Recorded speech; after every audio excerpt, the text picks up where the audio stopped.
লিখিত আকারে প্রায় বিভিন্ন প্রেস ক্লাবে আমাদের বিভিন্ন ইয়ের কাছে পৌঁছে দেবো। জেলা প্রশাসকের কার্যালয়ে কোনো স্মারকলিপি দিবেন না, কিনা? আমরা আজকে স্মারকলিপির প্রস্তুতি নিয়ে এমনিতে আমাদের প্রেস বিজ্ঞপ্তি দেবো আর কি, প্রেস বিজ্ঞপ্তি দেওয়ার ইয়ে করবো আর কি।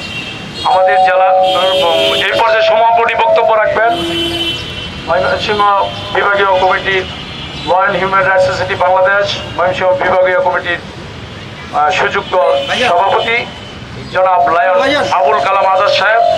তার পূর্বে আমি আমাদের ময়মনসিংহ মহানগর শাখার আংশিক কমিটি ঘোষণা করব। আমরা একটু ধৈর্য সহকারে শুনি।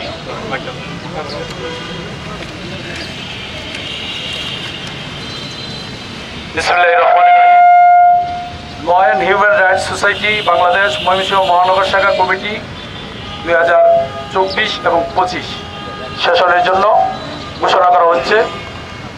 সভাপতি জনাব মোহাম্মদ মামুন মিয়া ভাই, একটু হাত তুলে সবাই দেখবে একটু। জনাব মামুন মিয়া ভাই, জি ধন্যবাদ সবাইকে। সহসভাপতি জালালউদ্দিন